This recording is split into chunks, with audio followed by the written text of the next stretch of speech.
বন্ধুরা, আজ আমি ঠাকুর শ্রীরামকৃষ্ণের কিছু অমৃত কথা পাঠ করব। নরেন্দ্র ঠাকুরের নিকট বিদায় গ্রহণ করে পরদিন সকালে বাড়ি ফিরলেন। সঙ্গে সঙ্গে সংসারের শত চিন্তা এসে মনের মধ্যে প্রবেশ করল।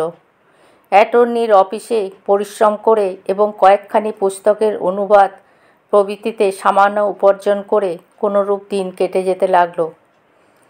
কিছুকাল পরে মনে হলো, ঠাকুরের কথা তো ঈশ্বর শোনেন, তাহাকে অনুরোধ করে মা আর ভাইদের খাওয়া পড়ার কষ্ট যাহাতে দূর হয় এরূপ প্রার্থনা করব। নাছোড়বান্দা হয়ে ঠাকুরকে ধরে বসলাম। মা ভাইদের আর্থিক কষ্ট নিবারণের জন্য আপনাকে মাকে জানাতে হবে। ঠাকুর বললেন, ওরে, আমি যে ওইসব কথা বলতে পারি না। তুই জানা কেন মাকে মানিস না, সেই জন্য তো তোর এত কষ্ট। বললাম, আমি তো মাকে জানি না, আপনি আমার জন্য মাকে বলুন। বলতেই হবে, আমি কিছুতেই আপনাকে ছাড়ব না। ঠাকুর সহসে বললেন, ওরে, আমি যে কতবার বলেছি মা নরেন্দ্রর দুঃখ কষ্ট দূর করো, তুই মাকে মানিস না, সেই জন্যই তো মা শোনে না।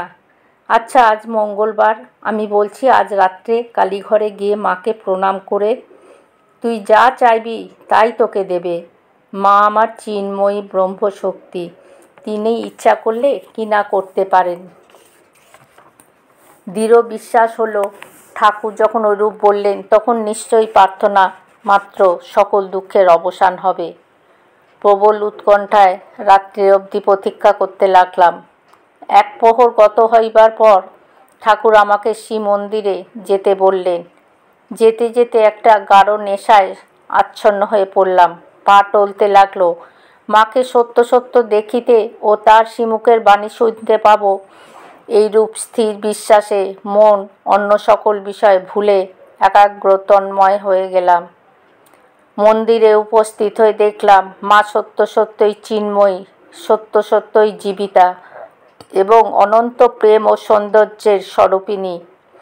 ভক্তিপ্রেমে হৃদয় উচ্ছ্বসিত হয়ে বিহ্বল হয়ে বারংবার প্রণাম করতে করতে বললাম, মা, বিবেক দাও, বৈরাগ্য দাও, জ্ঞান দাও, ভক্তি দাও, যাহাতে তোমার অবাধ দর্শন নিত্য লাভ করি, এরূপ করিয়া দাও।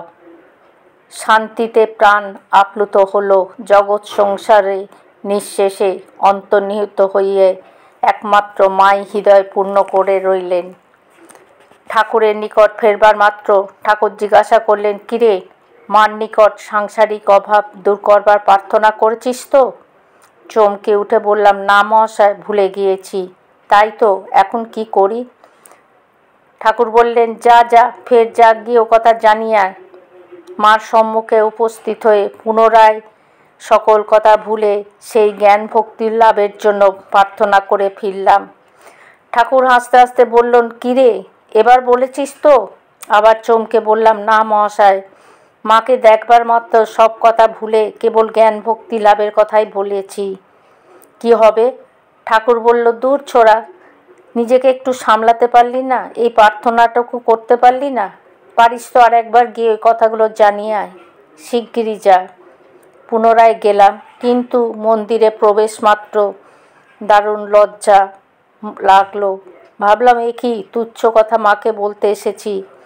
ঠাকুর যে বলেন রাজার প্রসন্নতা লাভ করে তাহার নিকট লাউ কুমড়ো ভিক্ষা করা, এ যে সেই রূপ নির্বুদ্ধিতা। এ কেমন হীন বুদ্ধি আমার! লজ্জায় ঘৃণায় বারবার প্রণাম করতে করতে বললাম, অন্য কিছু চাই না মা, কেবল জ্ঞান ভক্তি দাও। মন্দিরের বাইরে এসে মনে হলো এ নিশ্চয়ই ঠাকুরের খেলা, নতুবা তিনবার মার নিকট এসেও বলা হলো না। অতঃপর ঠাকুরকে ধরে বসলাম, এখন আপনাকে বলতে হবে আমার মা ভাইদের মোটা ভাত কাপড়ে যাতে অভাব না থাকে।